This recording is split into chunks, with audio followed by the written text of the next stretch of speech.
hemos llegado ya hasta la prudencia. ¿Qué es eso de la prudencia? Parece algo como de alguien muy responsable. No sé si va por ahí la cosa. Sí, alguien muy responsable, pero también hay muchas personas que creen que la persona prudente es la persona que no hace nada por si acaso va a meter la pata, ¿no? Es una cosa muy típica de pensar en una persona prudente así, cuando no es así. Incluso Santo Tomás de Aquino llega a decir que la persona más prudente es una persona que muchas veces tomará la decisión en el acto. Y esto es sencillamente porque si uno ha sabido ir informándose regularmente sobre las situaciones en torno a las cuales le toca a uno decidir, cuando surge la necesidad de tomar la decisión, como uno está bien informada, uno puede tomar la decisión en el acto.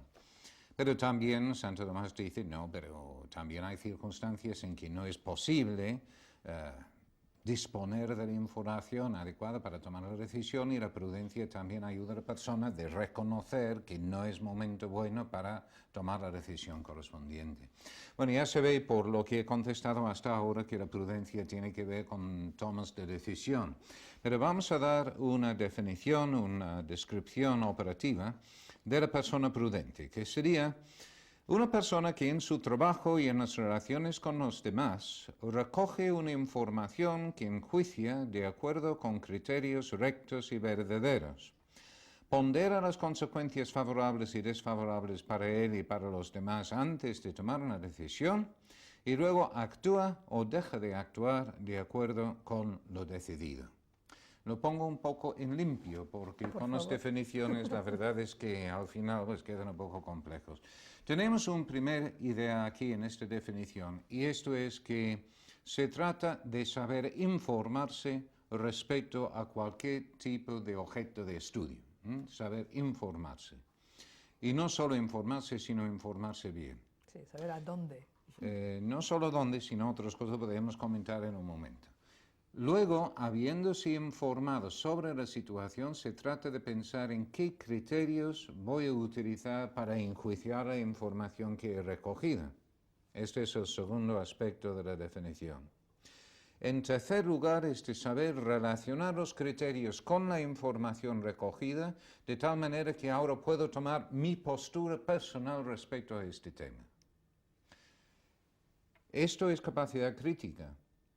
Capacidad crítica que no es lo mismo que la capacidad de criticar, por cierto. Todos nacemos con la capacidad de criticar muy desarrollada, pero en cambio la capacidad crítica es una cosa diferente. Capacidad crítica, que es uno de los grandes objetivos de la educación formal, por otra parte, que supone, por un lado, saber informarse, saber establecer los criterios adecuados para enjuiciar la información, relacionar los dos y así apreciar, y así yo tomo mi postura. La prudencia añade a la capacidad crítica la acción. Y esto es cuando pienso en distintas alternativas, en las consecuencias para los demás y para mí mismo, y después de haberlos pensado, entonces decido qué voy a hacer. Y entre aquellas cosas que puedo hacer, uno es no hacer nada, porque creo que es lo más oportuno para la situación. En este libro suyo, usted incluso en cursiva pone que es la madre de todas las virtudes, la prudencia. ¿Por qué? Pues si tenemos 4 virtudes cardinales, prudencia, justicia, fortaleza, templanza, bueno, uno podría pensar que era nada más que Santo Tomás un día pensando, pues yo voy a escribir sobre las virtudes, pues sobre cuál voy a escribir en primer lugar, y preparó unos papeles, lo puso en un sombrero que tenía a mano y sacó el primero que decía prudencia, luego otro que decía justicia. Pues no fue así, ¿no? La prudencia es la primera de las virtudes cardinales por algo, y esto es porque permite a la persona descubrir la verdad. La justicia es lo que le permite vivir la verdad con los demás.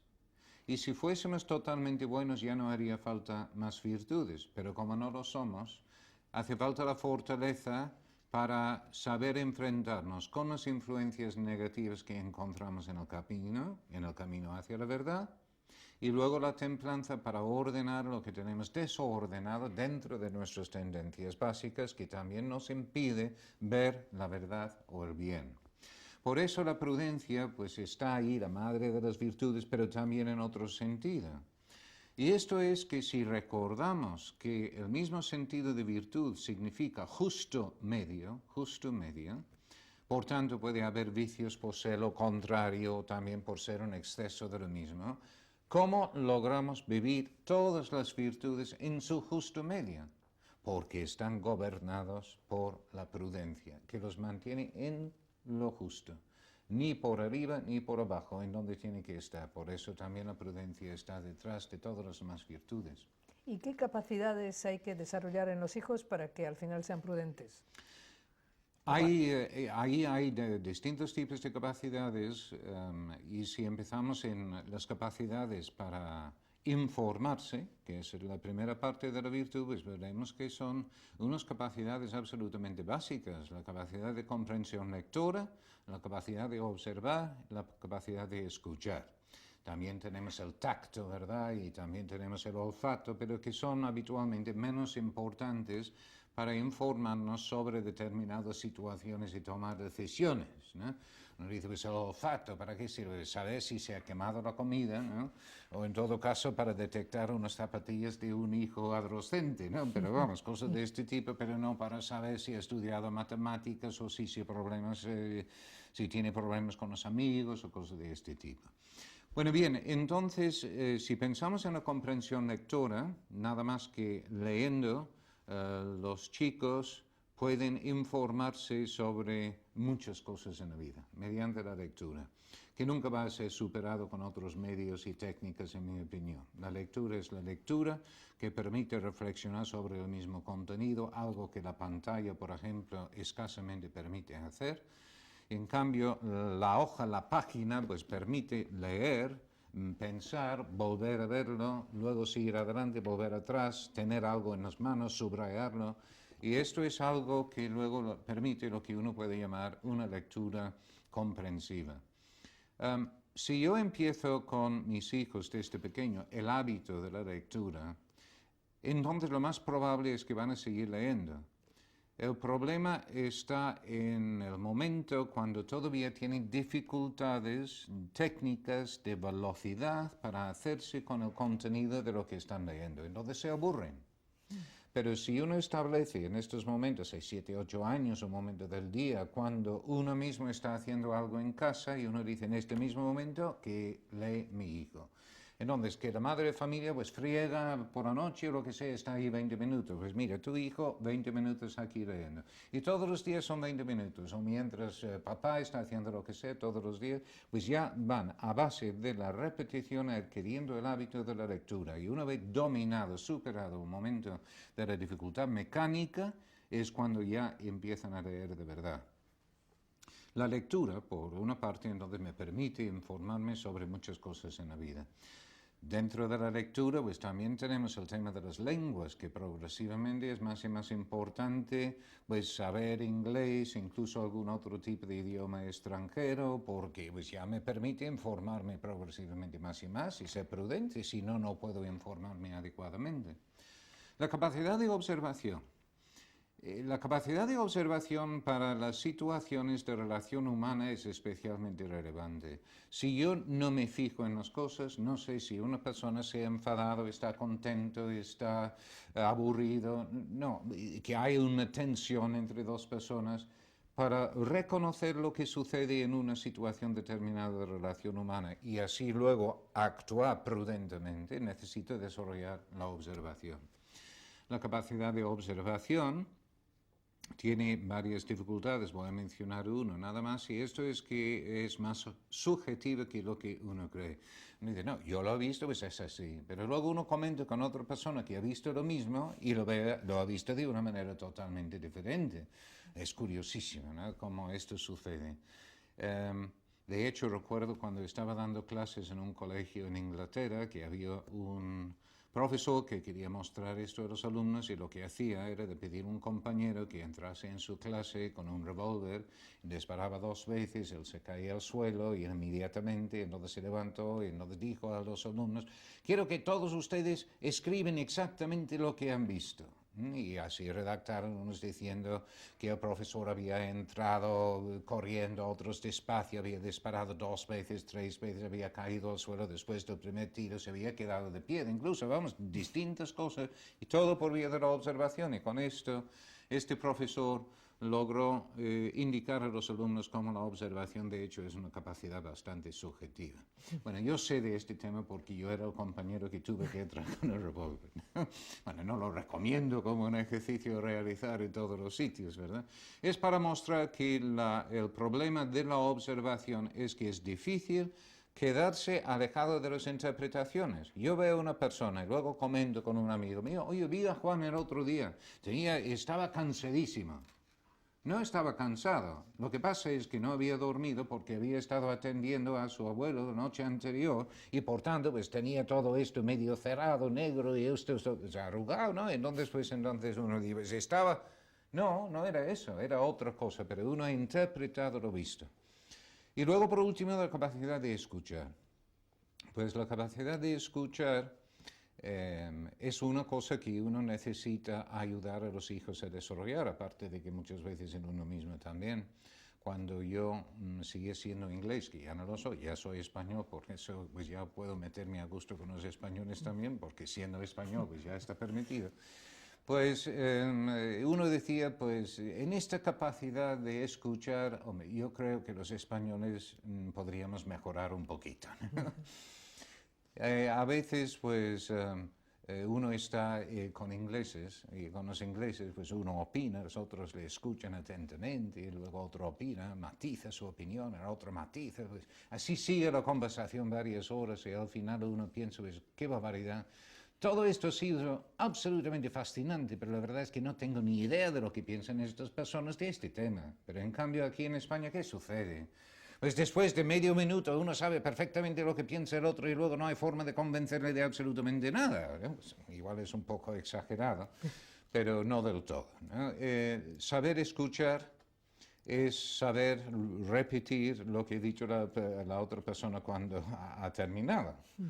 De hecho, se han hecho unos estudios respecto a cuántas intervenciones de los niños pequeños son capaces de repetir sus madres cuando los han hecho, y son solamente 3 de cada 10 que son capaces de repetir. Los demás están diciendo, sí, mi rey, no, mi rey, sí, esperando acertar. Lo que no he visto nunca son estudios de este mismo entre marido y mujer, ¿no? Seguramente es prudente no hacer estudios de este tipo. Bueno, en total, aquí estoy refiriéndome a la necesidad de ayudar a los niños a escuchar, que son cosas tan sencillas como en la comida. Cuando algún hijo ha comentado algún tema, decir, un momento, oye tú, otro hermano, repite lo que ha dicho, para que se acostumbren a escuchar y retener la información que han recibido. Volviendo a la prudencia, el prudente no se equivoca entonces nunca, siempre acierta porque tiene todo tan claro. Ojalá. No, lo que el hombre prudente, la mujer prudente debe hacer es cada vez acertar más. Pero esto es lo que, no me acuerdo, alguno de estos grandes de la empresa que dijo, cuando un subordinado pues comete un error por primera vez uno le felicita, la segunda vez uno llama la atención y la tercera vez uno le despide, ¿no?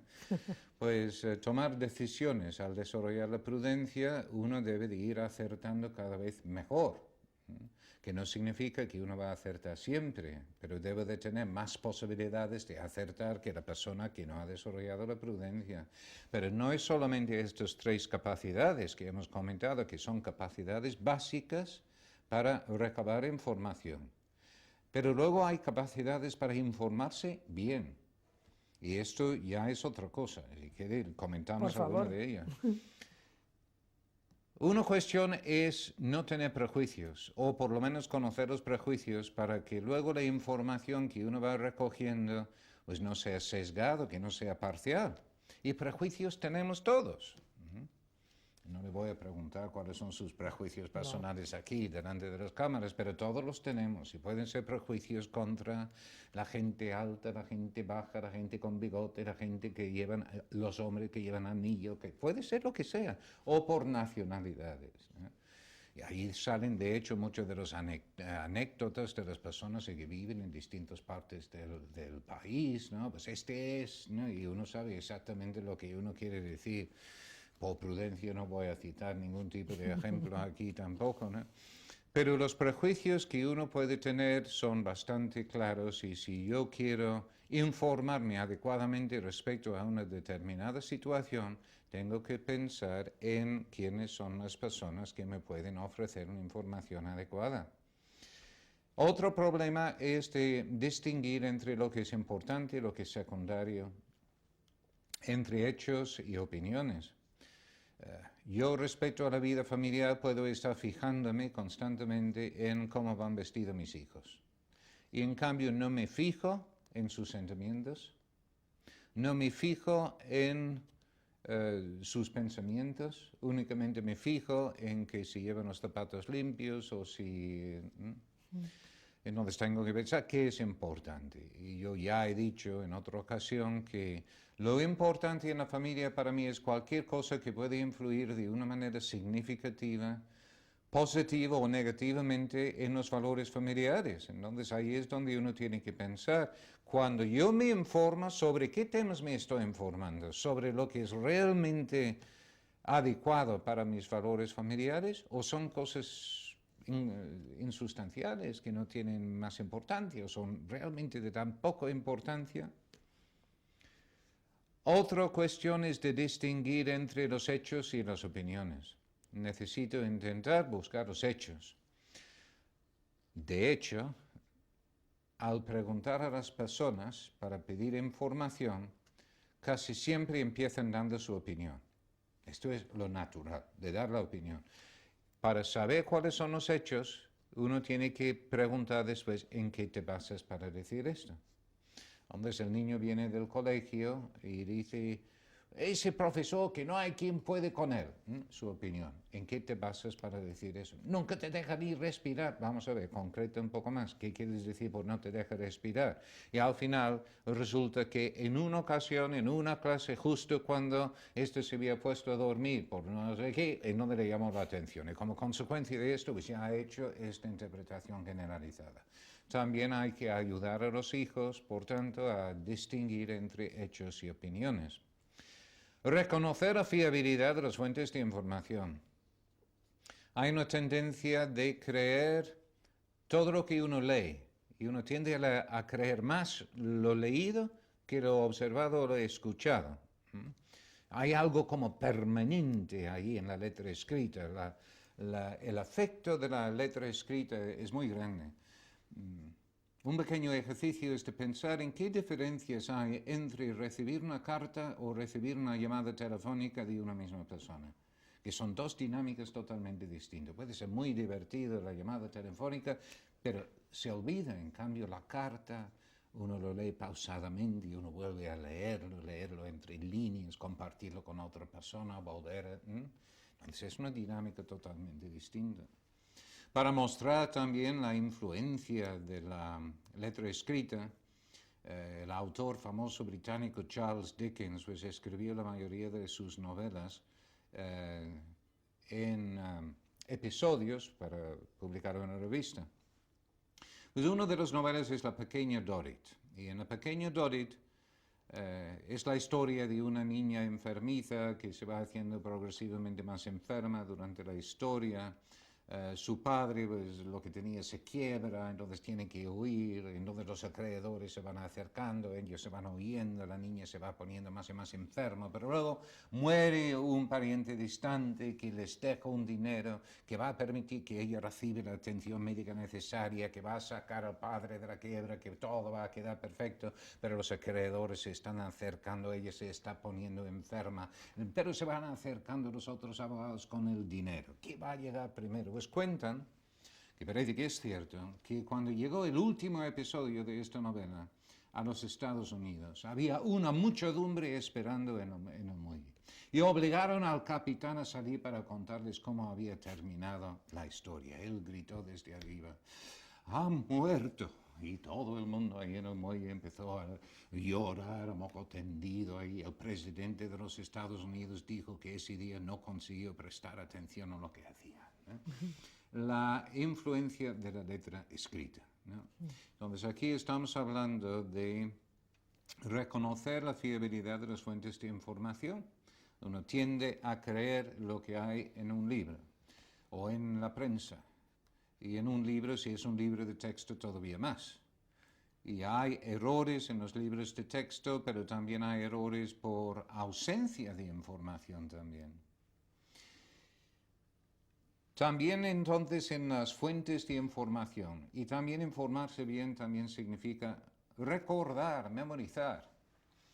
La memoria, la memorización no está muy de moda, y es una lástima porque si yo tengo que tomar decisiones en mi vida, y cada vez que tengo que tomar una decisión no puedo, porque me he olvidado de todo, pues en la vida nunca voy a poder tomar ningún tipo de decisión rápidamente cuando viene bien. La memoria es absolutamente necesaria en este sentido educativamente para desarrollar la prudencia. Y si en los colegios prestaron más atención a la memorización, yo no me refiero a una memorización sin comprender, pero a la memorización para disponer de información, para luego tomar decisiones, para tomar una postura, les ayudaría muchísimo a los jóvenes. Pues todo esto es informarse bien. Porque yo, mientras estaba escuchando, estaba pensando que en todos estos medios existe un peligro, que es la mala lectura, el mal informador, lo ha dicho la tele, esta especie de generalización muy rápida, ¿no? Entonces, más que sean prudentes los hijos, no es primero que sean prudentes los padres y los educadores, porque muchas veces ellos mismos no han dado una buena información o encauzado a esa persona cuando sea mayor a quién tienen que acudir para buscar información. Efectivamente, siempre pasa por los padres, ¿verdad? Este ayuda al joven que está en su proceso de maduración propia. Aquí, en este tema de la prudencia, hay muchas influencias externas de todos los medios de comunicación social. Si uno piensa en los tipos de valores que encontramos detrás de las conductas reflejadas en los medios de comunicación social, realmente es llamativo. Y no me refiero a películas pornográficas, esto la verdad es que me importa relativamente poco, porque cualquier persona más o menos normal sabe que esto no se puede ver o no conviene ver y ya está, es determinado. A mí me importa mucho más las cosas que son más insidiosas, que entran en tu vida sin que te des cuenta. Y esto con los jóvenes hay mucho, ¿no? Que se vea una conducta, noticias, pero noticias basado en valores, en contravalores, corrupción. Una persona, conducta corrupta, luego otra, y al final uno dice, oye, esto es lo normal. Y hay un paso pequeñísimo entre normal y correcto. Pues si todo el mundo lo hace, esto es lo que hay que hacer. Y esto respecto a muchos tipos de conducta.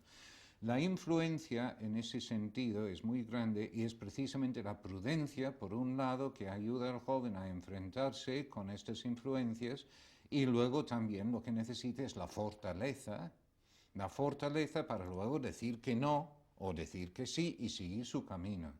Pero hay muchas veces, respecto a estos tipos de influencias externas, hay que tomar una postura defensiva, pero yo diría que todavía más hay que enfocar la educación positivamente. Vamos a introducir al hijo en una serie de actividades buenas, positivas, donde pueden prestar atención a los necesitados, donde tienen unas actividades sanas, deportivas, porque esto sí que es, por un lado, medicina preventiva, pero también está permitiéndole desarrollar toda una serie de cualidades personales que le produce una gran satisfacción, y es esa satisfacción que le motiva para seguir por ese camino. Si empezamos muy tarde en este proceso, se habrá acostumbrado mucho más a estos otros tipos de influencias y será más difícil que él mismo viva la prudencia y que nosotros luego, con la prudencia, hagamos algo positivo para él. Bueno, al principio de esta entrevista decía que el prudente es a veces una persona que actúa incluso inmediatamente, ¿no? Y además que es lógico que un prudente actúe. Muchas veces, o sea, el corregir a un hijo que está haciendo alguna cosa incorrecta cuesta, ¿no? Lo de quien te quiere te hará llorar, ¿no? Muchas veces es que no queremos llorar nosotros y en esa duda pecamos de no prudentes, digo yo. Sí, sí. ¿Qué relación tiene la prudencia con la acción cuando, digamos, la decisión es clarísima? En la mayoría de los casos dentro de la familia, de la mayoría de las familias, lo que hacemos es reaccionar más que tomar decisiones. Entonces surge cualquier tipo de situación, un hijo dice, pues mira, es que me apetece ir a pasar el verano en Inglaterra, y hay una reacción, bueno, ¿cuánto cuesta? Es que no hay un estudio del tema, entonces encontramos padres que en otros casos son impresionantemente prudentes, porque en su empresa se informan, tienen consultores, reuniones por arriba, por abajo, círculos de calidad y quién sabe lo que está de moda, para luego informarse adecuadamente respecto a la situación antes de tomar decisiones. Pero en cambio, cuando se trata de la vida de sus hijos, reaccionan sobre la marcha. Y entonces dicen, no, es muy bueno que sepa inglés, pues. Y el único criterio es su capacitación en el manejo de la lengua inglesa. Yo no digo que no es importante, pero desde luego hay que tener en cuenta criterios como el lugar donde va a vivir, el grado de madurez del propio hijo, la posibilidad de que tenga acceso a una persona que le puede orientar en caso de dificultades, etc. Entonces, en el conjunto de criterios puedo considerar la situación, pero habiéndome informado adecuadamente respecto a ello. Y así introduzco esta segunda parte también de la definición de la virtud, porque la primera era todo esto de informarse y luego establecer los criterios para enjuiciar la información que yo he recogido. Y ahí hay un ejemplo muy claro, creo yo. ¿Es conveniente enviar a mi hijo a Estados Unidos e Inglaterra para aprender inglés? Entonces digo, pues, ¿cuáles son los criterios que voy a tener en cuenta para considerarlo? El grado de madurez del hijo, la seguridad del lugar donde va a vivir, la calidad de la oferta para aprender el idioma, el coste de que si ha estado fuera de casa en ocasiones anteriores o no. Pues ya tengo los criterios, ahora me voy a informar y recabo información sobre un sitio, una organización, otra organización de padres que han mandado a sus hijos ahí, etc. Y así lo tengo aquí, aquí tengo mis criterios y así puedo estar en condiciones de tomar una decisión. De hecho, en el matrimonio, los conflictos, al tomar una decisión, suelen surgir por uno de dos motivos. Uno es porque los dos no disponen de la misma información o porque están utilizando criterios diferentes al enjuiciar, al decidir. Al elegir un colegio para el chico, la madre quiere un colegio donde hay una buena formación humana y el padre quiere un colegio donde hay unas buenas instalaciones deportivas. Pues, ¿cómo vamos a discutir? Primero discutimos los criterios. ¿Qué es lo que tenemos en común? Pues tiene que haber una gran exigencia académica, ¿de acuerdo? Por lo menos ya estamos de acuerdo y seguimos estando de acuerdo en este y el otro punto, pero en cambio en este y el otro no, pues ponemos tu criterio primero y luego lo mío, ¿de acuerdo? Muy bien, ya tenemos los criterios, nos informamos sobre el colegio y al final decidimos. Pues este es el proceso también que hay que ayudar a los hijos a ir desarrollando.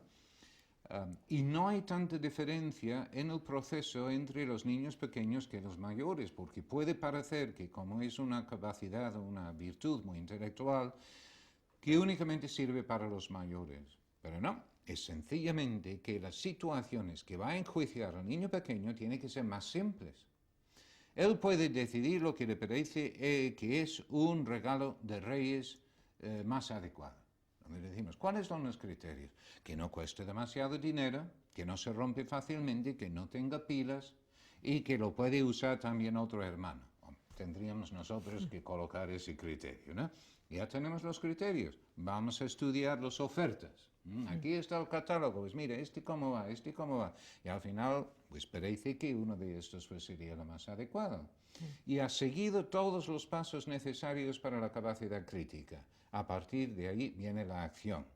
La acción, en muchas ocasiones, ya serán para los hijos un poco mayores, pero no necesariamente. Bueno, entonces yo lo único que quería añadir es que me parece que todo ese proceso tiene que ser rápido, porque parece como si vamos agotando los pasos, se tarda mucho en llegar a una decisión, ¿no? y la vida no es así. Sí, porque yo decía hace un momento que en muchas ocasiones reaccionamos. Sí. Lo que conviene es de distinguir entre lo que es importante y lo que es secundario Sí, dentro de claro. la misma vida familiar y tomar el tiempo necesario para estudiar los temas que realmente tienen importancia, aquellas cosas que pueden influir de una manera significativa en los valores familiares. Y lo demás, pues mira, que se compre un magnetofón rojo o uno verde, pues mira, ¿qué más da? Pero a veces uno gasta más tiempo en eso que decidiendo si conviene que el hijo estudie en un colegio o otro. O si conviene sacrificar un poco dinero de que uno dispone para que vaya a un colegio donde hay una formación que corresponde a los propios valores, más que invertir en un nuevo coche o en lo que fuera. Bueno, y hablando de tiempo, el nuestro se ha acabado, así que hasta la próxima sesión. Gracias.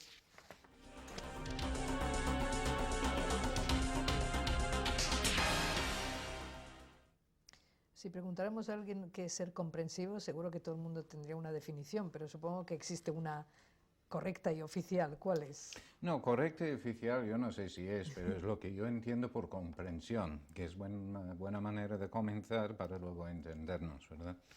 Una persona comprensiva, yo entiendo, es una que reconoce los distintos factores que influyen en los sentimientos o en el comportamiento de una persona, profundiza en el significado de cada factor y en su interrelación y adecua su actuación a esa realidad. O sea que es algo de adultos. Sí, casi. Bueno, todas las virtudes al fondo, como necesitan mucho desarrollo para luego decir que la persona tiene esa cualidad, ¿no? Una persona generosa, una persona perseverante, es consecuencia de haber ido repitiendo actos relevantes a esa virtud durante bastante tiempo en la vida. Y así pues al final de la vida uno espera pues poder decir que uno ya tiene bastante desarrollada la virtud. Ahora, efectivamente, la comprensión no es algo que como virtud uno esperaría encontrar en un niño pequeño. Es mucho más para los adolescentes y los jóvenes. ¿Y qué pasos hay que dar para que lo consigan? Pues para entender la misma definición que he dado, creo que hay tres partes realmente de la definición. Una primera parte es de saber estar en condiciones adecuadas para luego poder centrar la atención en otra persona y sus necesidades. Una segunda parte luego será de saber ponerse en el lugar de la persona para ver las cosas desde su punto de vista, desde su situación. Y luego, en tercer lugar, de saber comunicar que uno lo ha hecho. ¿No? Son estos tres pasos que entiendo yo que son realmente la comprensión. Pues vamos a verlo, si parece. Venga. ¿No? En esta primera parte, lo de estar en condiciones óptimas para comprender a los demás, yo imagino que todo el mundo se dan cuenta de que hay algunos momentos cuando no pueden, están tan preocupados por algún tipo de problema que tiene en su propia vida, que comprender a los demás, preocuparse por los demás es dificilísimo. No digo, pues mira, primero voy a resolver este tema que tengo planteado, porque así como limpio ya, pues ya puedo empezar a prestar atención a los demás. Y este es algo que hay que ayudar a los adolescentes a hacer también, de tal manera que ellos se dan cuenta de que existen algunas situaciones en que no es un momento oportuno para intentar dedicarse a la atención de otros compañeros, amigos o miembros de la familia, ya que tienen demasiado metido en su propia cabeza una carga excesiva en sus mismas emociones, que no les permiten ver con un mínimo de objetividad cuál es la situación de la otra persona. En segundo lugar, es saber ponerse en el lugar de esta persona para ver las cosas desde su punto de vista. La verdad es que yo no sé si se puede hacer más que sugerir que se haga. Esto es lo que se llama en los libros empatía. Y en las escuelas de formación de orientadores en los Estados Unidos, durante tiempo estaban intentando buscar la manera de enseñar a las personas a ser empáticas, de saber ponerse en el lugar del otro para ver las cosas desde su punto de vista. Y en esos momentos, por lo menos, llegaron a la conclusión de que era imposible hacerlo. Y pasaron a la siguiente fase, que era de saber comunicar que uno ha comprendido. Pero por lo menos lo que conviene es de indicar al joven, conversando con él, que para ser comprensivo se trata de intentar ponerse en el lugar de esta persona para ver las cosas desde su postura, desde su punto de vista. Pues, ¿cómo se sentirá una persona que entra en el país por primera vez? ¿Cómo se sentirá un alumno que entra en una clase, viene de otro colegio, de otra ciudad, por primera vez? Uno nunca lo va a poder imaginar, pero algo sabrá, algo habrá para luego permitirnos adecuar nuestro comportamiento a esta situación, que es lo que realmente estamos buscando. Pues sí, por lo menos puedo captar en parte lo que significa eso, ¿no? Claro, un chico que viene y que no conoce a nadie, porque yo cuando llego al colegio enseguida saludo a la gente y me sonríen, en cambio uno nuevo, pues nadie le va a sonreír, no va a poder saludar a nadie, y no, poco a poco va descubriendo lo que puede ser la situación de un alumno en estas circunstancias. Este es el tipo de ayuda que creo que se puede prestar en esta segunda fase. Y luego el saber comunicarlo. Y ahí entramos en todo el tema de la comunicación, que puede ser una comunicación verbal o no verbal, lo que uno hace para mostrar a la otra persona que uno ha identificado su problema. Que muchas veces al escuchar a uno que está contando su problema, uno le escucha y uno va haciendo así con la cabeza. Y este es parte de la comunicación no verbal que le está indicando, que le está comunicando que estamos con él. Si además luego decimos algo como, pues me parece que estarás furioso después de algo así, ¿no? Y es precisamente lo que estás sintiendo, entonces es cuando se siente ya comprendido. O si conseguimos expresar lo que él ha estado diciendo en nuestras propias palabras, pues si yo entiendo bien, ahí entre los amigos tenéis muchas dificultades de entendimiento, parece que hay algunos que funcionan con esto y lo otro, pues sí, efectivamente es, entonces se siente identificado con lo que uno ha dicho, se siente comprendido. Estos son entonces las tres fases, vamos a decir, que existen dentro de la comprensión.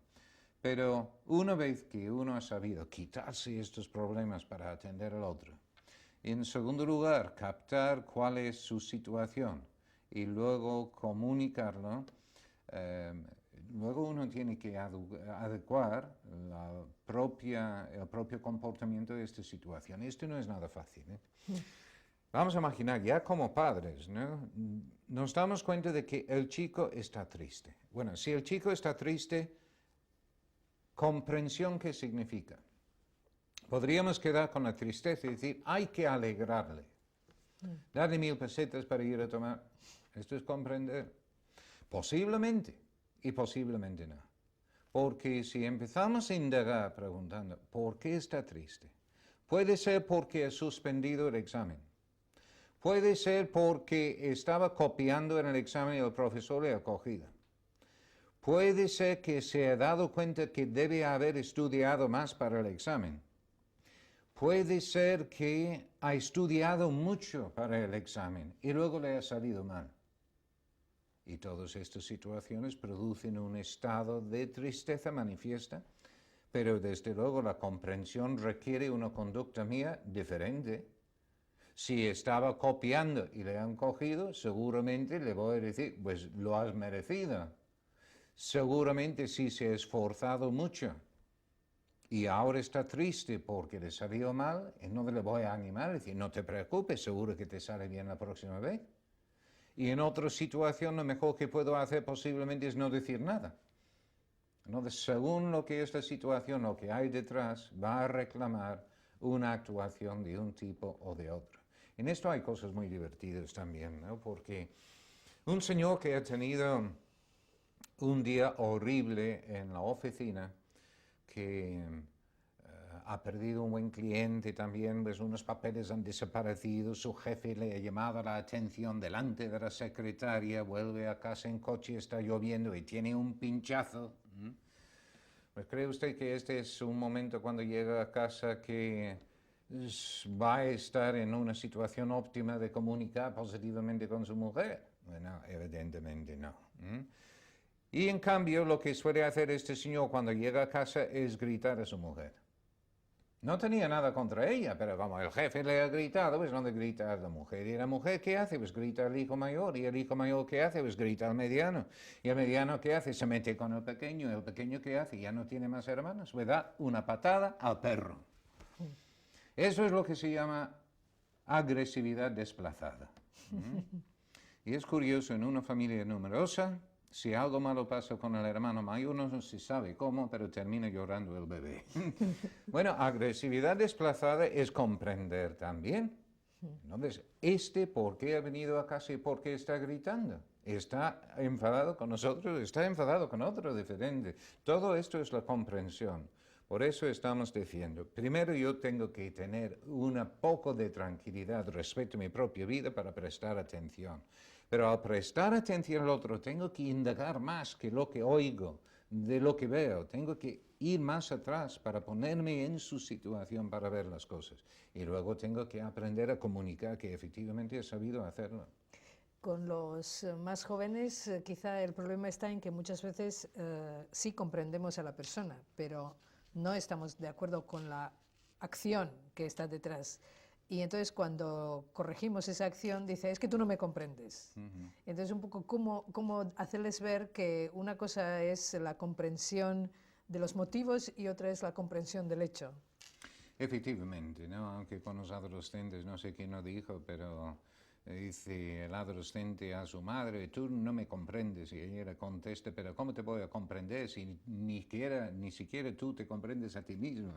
Pues es un poco esto, ¿no? De que hay un momento en el proceso de maduración cuando es muy difícil para que el adolescente pues llega a hacerse con una información adecuada respecto a su propia vida, lo está aprendiendo. Por eso tienden a ser personas un poco exagerados, personas de extremos, de tener un íntimo y buenísimo amigo y tener enemigos, pero nada entre medio. Su padre ha sido totalmente y completamente injusto con él. Rara vez dirán que pues, igual se ha pasado un poco. Entonces, no me comprendes, es perfectamente, está expresando que tú no te das cuenta de lo que son mis sentimientos. Aparte de que de decir a una persona te comprendo puede ser un insulto, aunque lo digo yo siendo hombre para muchas mujeres, si el marido dice te comprendo, pero ¿cómo me vas a comprender? Pues efectivamente hay algunas personas en determinadas situaciones que no quieren ser comprendidas y posiblemente no es posible comprenderles además. Por eso el enfoque que yo estoy dando es mucho más de saber ponerme en su lugar para identificarme en algún grado con lo que está sucediendo. Entonces no estoy tomando una postura respecto a lo que ha sucedido, sino que me estoy identificando. Luego tengo que ayudarle, orientarle. Y orientar, comprender para luego orientar, significa dar información y preguntar. Dar información y preguntar. Bueno, en situaciones de este tipo hay distintas cosas que se puede hacer, por ejemplo, esto, el otro. ¿A ti se te ocurre alguna cosa que podías hacer? Pues sí, también podía hacer esto y el otro. Pues muy bien, piensa en las ventajas e inconvenientes de cada una de estas cosas. Mira, vamos a por ello. Entonces se va a comer. Y luego viene la pregunta clave del orientador. No es, pues lo que tienes que hacer es, o mi consejo es aconsejar, no es orientar. Orientar es cuando llega este momento que se han discutido las posibilidades, porque uno ha comprendido y así la otra persona, el hijo, ha estado dispuesto a recibir la orientación. Ya estoy hablando con él, dándole información, haciéndole preguntas para que aclare mejor su situación. Viene la pregunta clave del orientador, que es, ¿qué vas a hacer? Cualquier tipo de ayuda innecesaria para la otra persona, es una limitación. Que le estamos limitando dándole un consejo inoportuno o unas indicaciones inoportunas. Tiene que aprender a tomar las decisiones él. Entonces el problema que estaba planteado, que no estamos de acuerdo con la conducta, pero queremos comprender la persona, esto va por vía del razonamiento. Estas son las informaciones. Yo te pregunto cosas, saca tus propias conclusiones. Claro que va a haber unos sentimientos fuertes cuando dejas a tus amigos porque no estás de acuerdo con su conducta, que has intentado ayudarles, pero luego has visto que no ha sido posible. Pues claro que te vas a sentir mal, hijo mío. Claro que te vas a sentir mal. Si te vas a sentir mal, ¿qué vas a hacer para alegrarte? Entonces es la ayuda donde toca. Bueno, hemos hablado mucho de madres y padres. Hay que reconocer que las madres, por lógica, están más en contacto con los hijos, porque están más en casa cuando llegan y cuando se van. Muchas veces, por solo la cara que trae el hijo de la calle, ya sabe que ha pasado algo, ¿no? Esto lo cuento porque me parece que lo importante es conocer a la persona para ir adelantándose a las cosas, para comprenderlas después. Sí, hay ahí, pues algunas personas lo llaman la intuición femenina, de poder captar las situaciones. Esto es una temática que no podemos abarcar aquí, pero hay más y más estudios sobre las diferencias entre los cerebros de los hombres y de las mujeres que muestran que son bastante diferentes en algunos factores.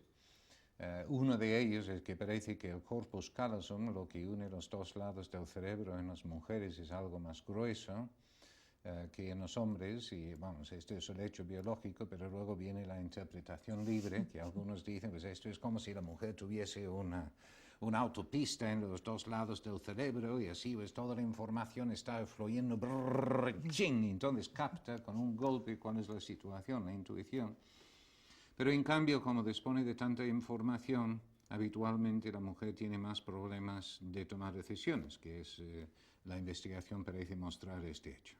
En cambio, los hombres, como tenemos una especie de camino de montes entre los dos lados del cerebro, pues tenemos una información muy selecta y que es facilísimo tomar la decisión, pero lo malo es que como disponemos de poca información, siempre nos equivocamos.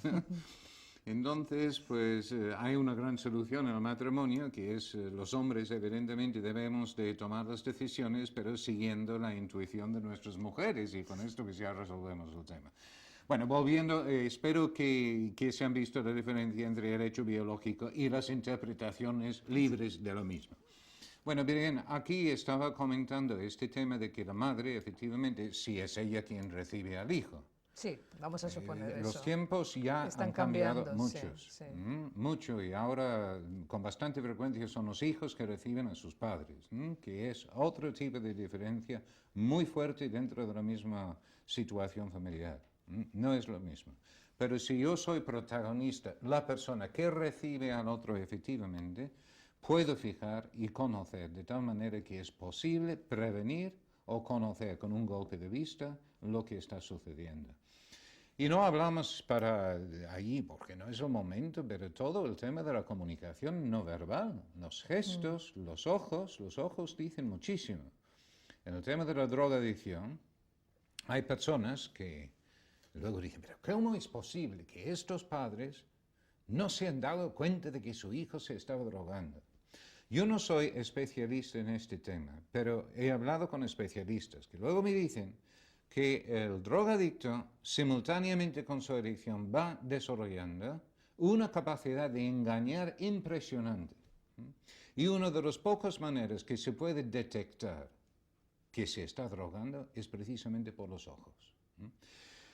La comunicación no verbal, de fijarse en cómo entran los golpes en la puerta, que hay una dejadez, que está empeñado en hacer las cosas, esto es la base de una información absolutamente necesaria para luego conocer y comprender. Y si es el marido, que esté muy poco tiempo en casa, más dificultades va a tener para comprender no solo a sus hijos, sino también a su cónyuge. Y para ser comprensivo hay que ser flexible.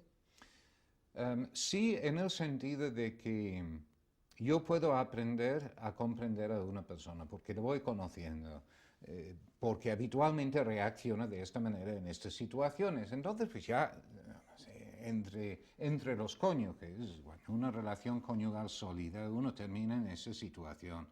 Precisamente por eso también, como yo comprendo, conozco también a mi cónyuge, le puedo hacer mucho más daño porque conozco sus puntos débiles, ¿no? No solo es meter el cuchillo, sino darle la vueltecita en lo que más le duele.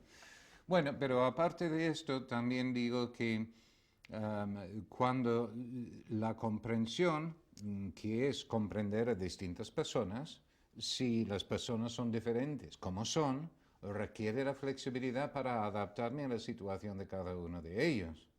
Pero cuidado con la flexibilidad porque es otra virtud y que significa que la persona tiene esa capacidad de adaptarse a nuevas personas, nuevas situaciones, pero sin abandonar por ello los criterios de actuación personal.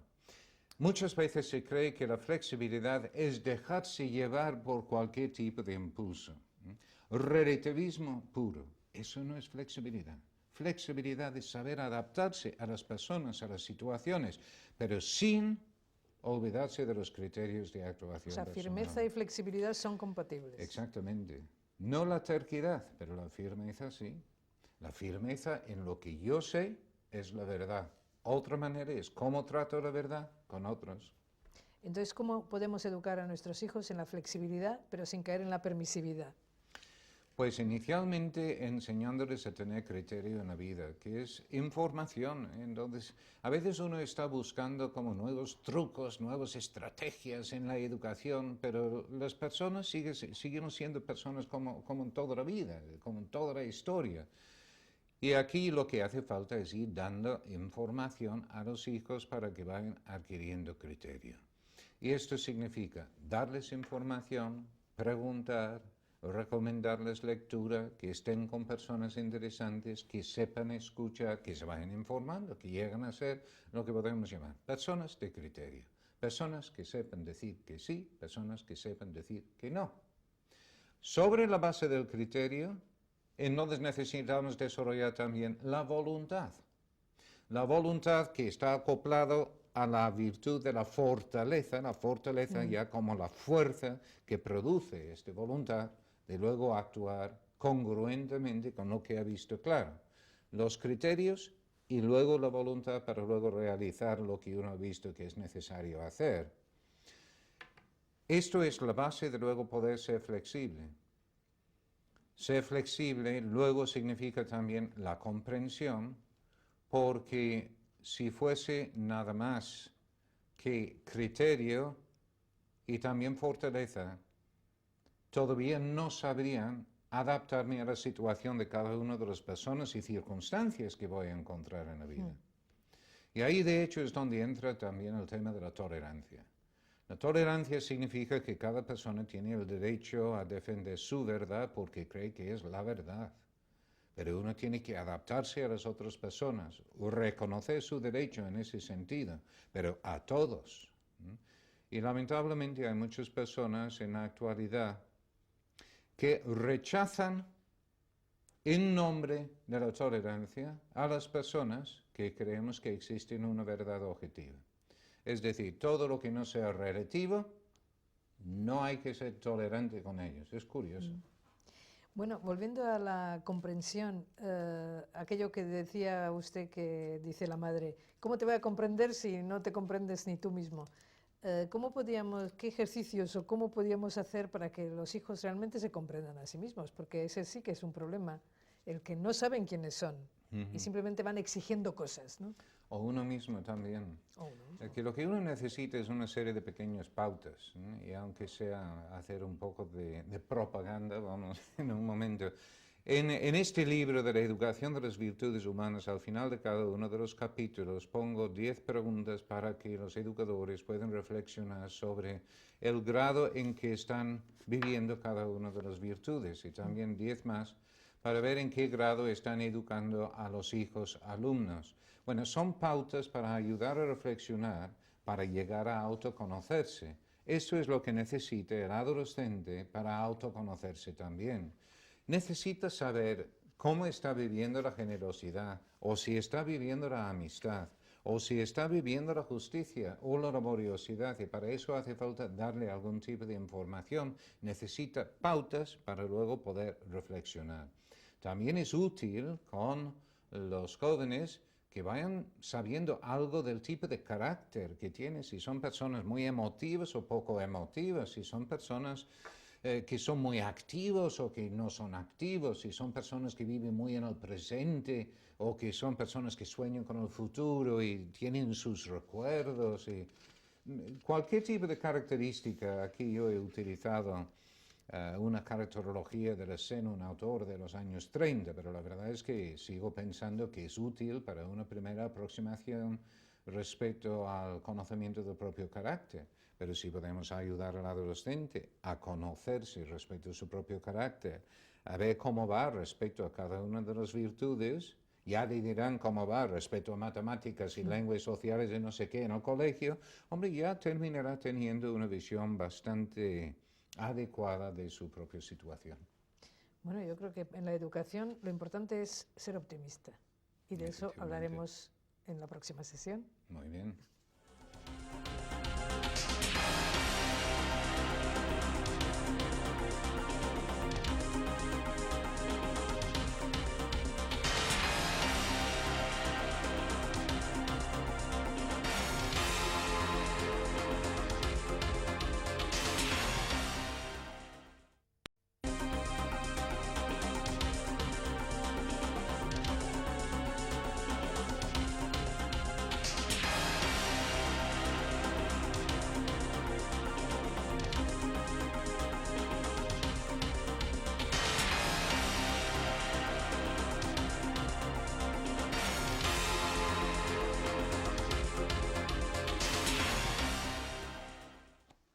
Bueno, ¿qué es el optimismo? ¿Esto qué es? O sea, ¿cuáles son las condiciones? Pues en otras ocasiones lo que he hecho es dar una definición, una descripción operativa de lo que es cada una de las virtudes. Podría hacer lo mismo respecto al optimismo, pero la verdad es que la definición que tengo es una definición muy larga y no creo que sea enormemente oportuno pues, leer exactamente lo que pone aquí en el texto. El optimismo es una virtud que ayuda a la persona a descubrir en cualquier situación inicialmente lo que tiene de positivo, lo que tiene de aprovechable, y luego ve las dificultades y los problemas en lo mismo. Las personas que únicamente descubren lo positivo y luego no ven las cosas negativas, caen en un vicio por un exceso de optimismo, son de novela rosa, que no quieren ver las cosas feas en la vida. Pero se trata de ir descubriendo lo positivo en cualquier situación, aprovecharlo al máximo, optimizarlo, ver las dificultades y los problemas y saber enfrentarse con estas dificultades con un positivo sentido del humor. Y esto es realmente lo que es el optimismo. Aprovechar al máximo todo lo que se puede. La clave en este planteamiento es que existe una tendencia de ver en primer lugar lo negativo, las dificultades y los problemas. Con frecuencia con los hijos nos fijamos en las cosas que hacen mal más que en las cosas que hacen bien. En total, cuando las personas hacen las cosas como deben, pues están cumpliendo las cosas como deben y por eso uno no se fija en ello. Y en cambio, cuando dejan de cumplir es cuando uno se fija en ellos. Desde el punto de vista educativo, necesitamos crecer desde lo positivo en los hijos. Por eso hay una necesidad de entrenarnos en descubrir lo que tiene de positivo, crecer desde eso positivo, luego encajar las cosas que no hacen bien y intentar ayudarles a ir superando estas deficiencias que tienen dentro del desarrollo de sus capacidades y cualidades. Bueno, siempre tenemos la tendencia a decir, esta persona es muy optimista y este es un pesimista nato. ¿El optimista y el pesimista es nato o es algo que las circunstancias de su vida o su formación le ha llevado a ser así? ¿Se puede corregir un pesimista? Un autor británico dijo que el optimista es la persona que dice que vivimos en el mejor de todos los mundos y el pesimista es la persona que cree que es verdad. Bueno, realmente es un planteamiento profundamente pesimista de la vida, pero hay que pensarlo, ¿no? No, yo decía que un optimista era una persona que iba descubriendo en primer lugar las cosas positivas. Y hay algunas personas que nacen con una tendencia mayor hacia el descubrimiento de lo positivo que otros. Pero igual que en todas las virtudes, como hemos visto, una persona puede nacer siendo bastante ordenado al desarrollarse en la vida, pues se encuentra con que le cuesta muy poco esfuerzo ser ordenado. Exactamente lo mismo con el optimismo. Con el optimismo, si uno es una persona que tiende a fijarse en lo negativo, de fijarse en las limitaciones y no descubrir lo positivo, sí que se puede utilizar la inteligencia y la voluntad para que frente a una situación decir, un momento, no voy a criticar, no voy a pensar negativamente, voy a intentar descubrir lo positivo, lo que puedo aprovechar en esta situación. Hay algunas limitaciones personales que tienen que ver con la confianza. Esa posibilidad de descubrir lo positivo en primer lugar significa que uno sepa confiar. El problema del niño tímido, por ejemplo, es que no confía en sus propias posibilidades. Está pensando siempre, pues yo no podría, yo no sabría. Y así no se lanza a hacer nada precisamente por esa desconfianza que tiene en sí mismo. O un niño cuyos padres le tratan mal, que no le muestra afecto. Entonces normalmente es un niño agriado, un niño desconfiado, un niño pesimista, que insiste en lo negativo y no descubre lo positivo porque no confía en el cariño, en el amor de sus padres. Y la verdad es que en la vida de cualquier persona siempre va a surgir en algún momento alguna situación en que seguir confiando puramente a un nivel natural no sería sensato. Recuerdo que cuando vivíamos en Bilbao, había un matrimonio holandés que tuvieron un bebé y al nacer el bebé tenía cáncer en un ojo. Entonces uno dice, pero ¿cómo puedo descubrir algo positivo en esta situación? A nivel humano sería insensato.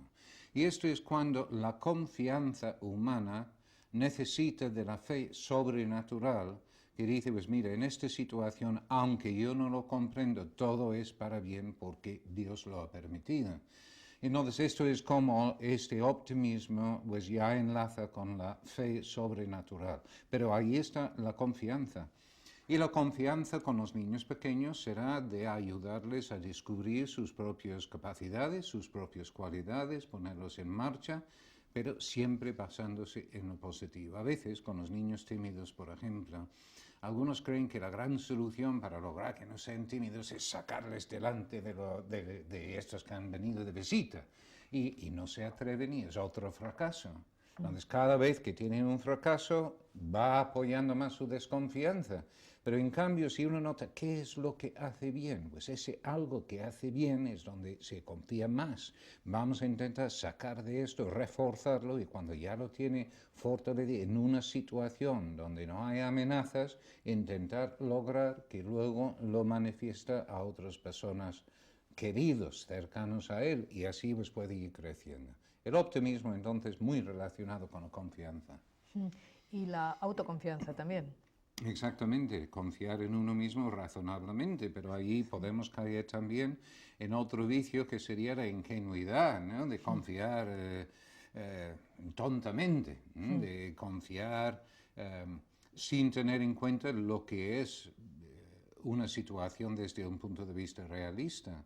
Es ser realista que a su vez es la humildad, tal como lo dijo Santa Teresa, que es de andar en la verdad. Entonces la humildad pues no es esa virtud que lleva a la persona a decir yo no valgo nada, yo no sirvo para nada, sino es la persona que reconoce la grandeza de ser hijo de Dios, pero a la vez su miseria comparado con lo que es Dios. Pero así pues descubre sus posibilidades y también es consciente de sus deficiencias. Entonces, para educar en optimismo, que es una sucesión de pequeños visiones optimistas sobre pequeños acontecimientos, que luego cuando ocurre algo grande, la reacción es optimista. Exactamente. Que desde cuestiones tan pequeñas como aprender a fracasar. Si un niño no fracasa, entonces cuando llega un momento en su vida en que seguro que va a fracasar, nunca habrá aprendido a enfrentarse con una situación de este tipo. Entonces, en todas las distintas situaciones en que surgen dificultades, es de ayudarle a notar que puede sacar algo en positivo. Y siempre se puede aprender de lo que ha sucedido, de enfrentarse con ello. Para ello, enfrentarse, hace falta también una fortaleza, que ya es otra virtud que veremos en su momento. Pero el optimismo es lo que ayuda a la persona a descubrir lo que tiene de positivo, pero ponerlo en marcha pues ya requiere de la fortaleza para que luego llegue a la acción. Pero hay acciones que son muy trabajosas y entonces, ¿cómo huir del desaliento? Porque puedes tener optimismo hasta que se acaba. Pues aquí ya estamos viendo como todas las virtudes se entrelazan, ¿verdad? Pero ahí hace falta un poco de perseverancia. Y en la perseverancia, pues ya dijimos en su momento que una de las ayudas que puede haber para los momentos de desazón es precisamente contar con los demás. Es muy difícil que una persona siga confiando en la vida, pudiendo ver siempre lo positivo en primer lugar, a menos que tenga personas en su alrededor que le ayudan. Siempre va a haber algunos momentos cuando uno se hunde. Se hunde psicológicamente porque es abrumador las cosas negativas que parece haber en algún momento determinado y necesita otros a su lado para acompañarle en estos momentos de exceso de sufrimiento. De hecho, el sufrimiento es una cosa curiosa en este sentido porque cuando hay un exceso de sufrimiento físico, la persona desmaya. Pero cuando hay un exceso de sufrimiento espiritual, la persona queda paralizada en su manera de poder acercarse al problema y determinar algún tipo de acción. Algunas personas habrán notado como cuando algún ser querido ha fallecido, hay personas, el cónyuge, por ejemplo, que queda paralizado, que no se mueve, no hace nada, y luego por fin llora ya al llorar, pues las personas que le están acompañando, entonces se sienten, pues ya parece que va por buen camino. Es la acción que luego permite a esta persona luego superar estas dificultades.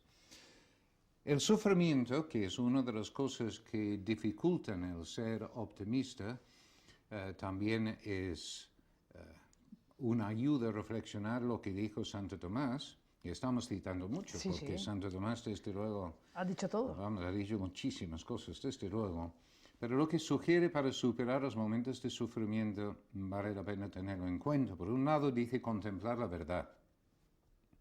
Pues contemplar la verdad, pues uno puede ver también como en algunos momentos de mucha fuerza, pues las personas acuden directamente a los evangelios, por ejemplo, personas escasamente creyentes, pero buscan una Biblia. Pues contemplar la verdad es esto, de ir al trasfondo de dónde está el bien y contemplarlo.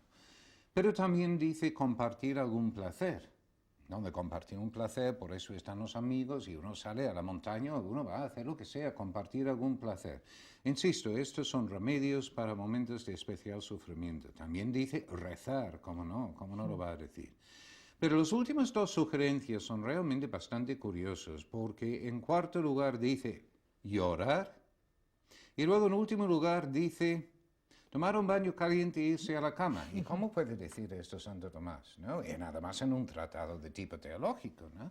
Pues sencillamente porque la persona es de una unidad, de cuerpo y espíritu. Y cuando sufre el cuerpo, sufre el espíritu. Cuando sufre el espíritu, sufre el cuerpo. Entonces hay que cuidar las dos cosas simultáneamente. Para ser optimista, entonces también significa que uno necesita cuidar el cuerpo. Y por algo el deporte no es el deporte para luego tener la body beautiful y esas cosas, no, sino tener el cuerpo en forma, luego permite también tener el espíritu en forma y viceversa. Y esto supone que teniendo el cuerpo en forma, el espíritu en forma, que uno está en condiciones de luego descubrir elementos positivos en todas las situaciones. Pero vuelvo a repetir que como hay una tendencia de ver lo negativo, pero ¿quién puede con el gobierno actual? Y no me refiero a este, sino cualquiera. ¿Quién puede con el alcalde? ¿Quién puede con esto? Pues mira la situación y lo otro. Todo el mundo va criticando todo lo que hay y luego al final, bueno, pero, y descubren al final algún punto positivo. La persona optimista descubre, en primer lugar, lo positivo. Bien, cuando pensamos en optimismo, pensamos que donde más optimismo se necesita es en la educación, porque es realmente a veces es ingrato. ¿Cómo mantener ese optimismo ante un alumno que no estudia, ante un hijo que no obedece, ante los fracasos continuos y sin embargo saber que sí que se puede conseguir algo de esa persona? A veces uno cree que educar o que es posible educar. Y lamentablemente el educador no educa. Este es un gran engaño para algunas personas, pero yo no puedo llamar a mi hijo y decir, mira, siéntate, te voy a educar. El profesor no puede llamar al alumno, siéntate, te voy a educar. No, si no quiere aprender, pues no hay nada que hacer. Entonces, lo que hace el educador, en gran parte por lo menos, es de crear situaciones óptimas de aprendizaje, de crear situaciones en que el hijo, el alumno, puede reaccionar favorablemente respecto a esta situación.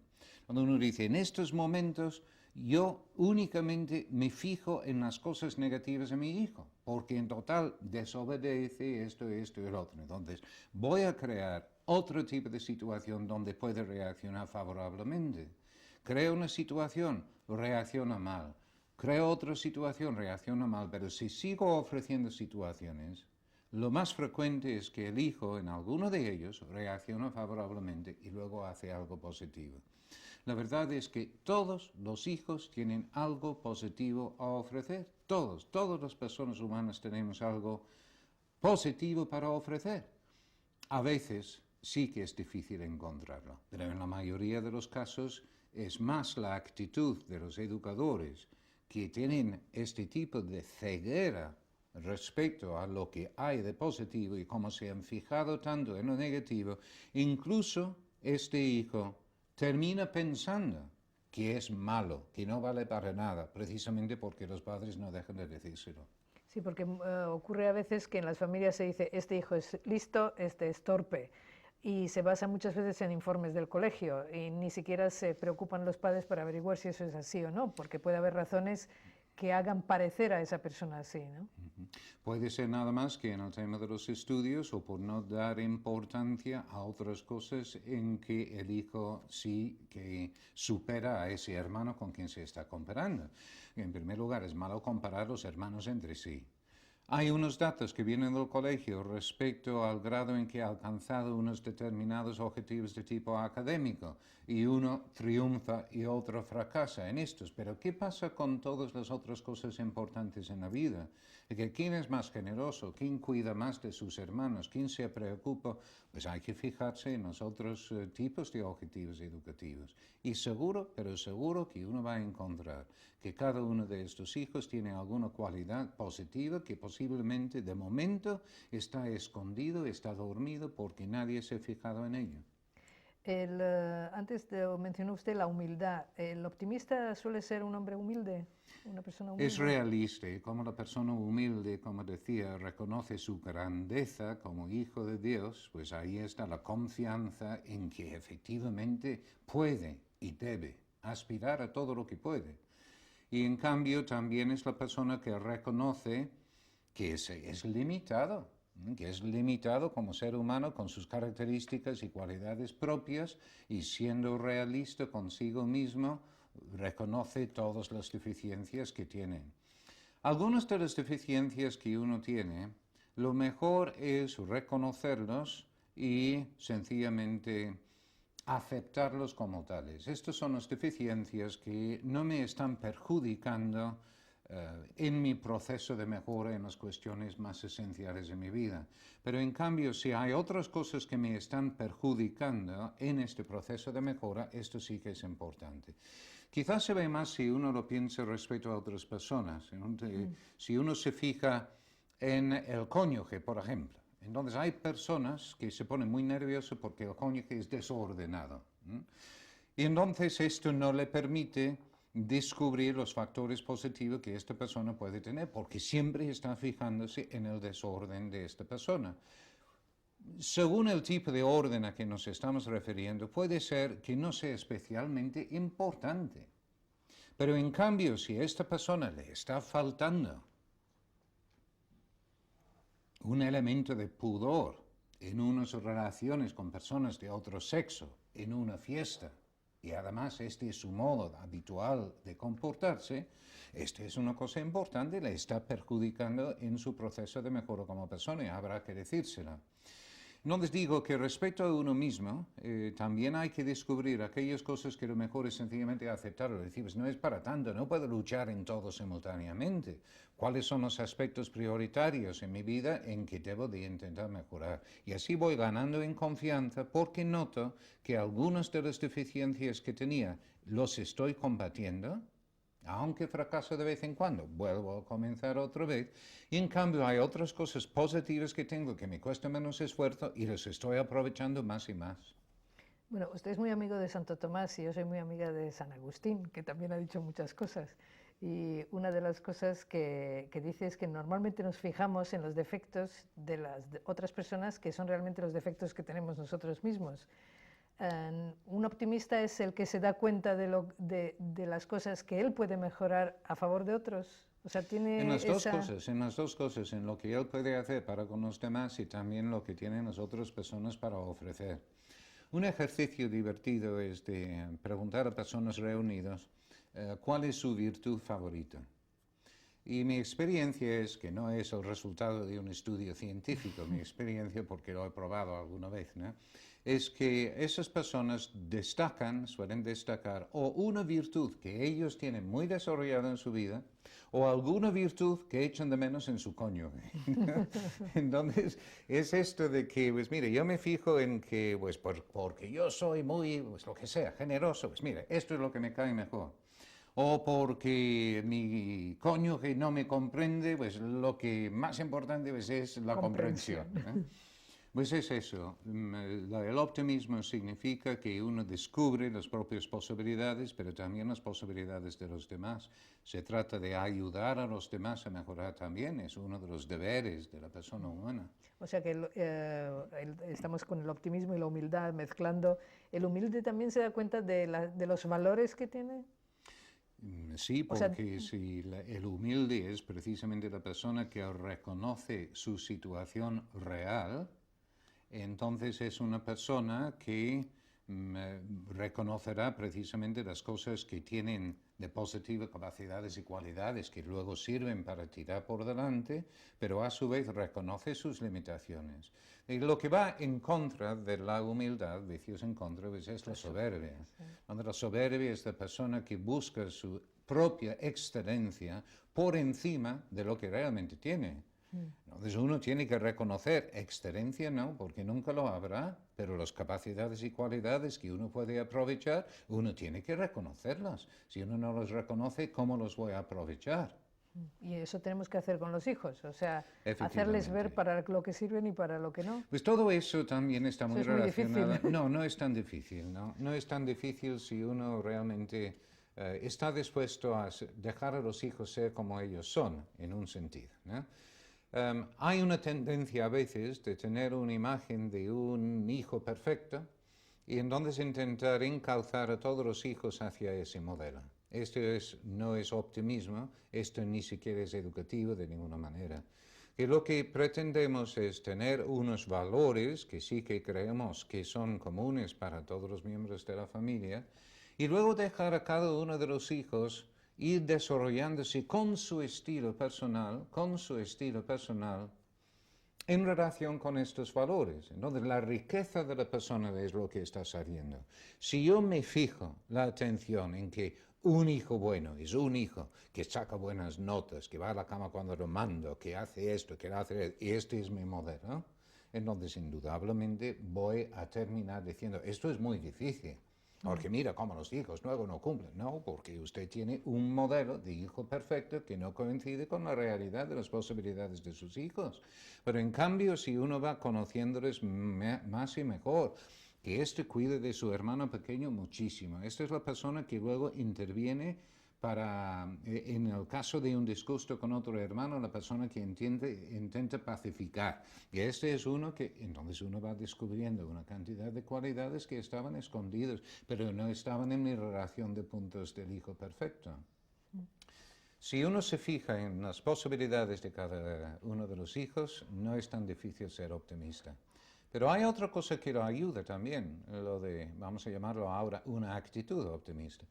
Y esto es el sentido de humor. De hecho, el mal humor es fácil definirlo porque es el humor que únicamente permite ver lo malo. En cambio, el buen humor es el humor que permite ver lo bueno. El buen humor no está relacionado con la persona que cuenta muchos chistes. Muchas veces las personas que cuentan muchos chistes tienen un mal humor impresionante. El buen humor no es otra cosa. Yo recuerdo hace años ya, había un programa en la televisión que se llamaba algo así como La Gioconda está triste. Y el mensaje de esta película era de que en el cuadro famoso de la Gioconda habían aparecido unas lágrimas en su cara y su sonrisa enigmática se había puesto por abajo. Y había una secuencia en esta película de toda una serie de personas saliendo del metro en Madrid, todos con caras larguísimas.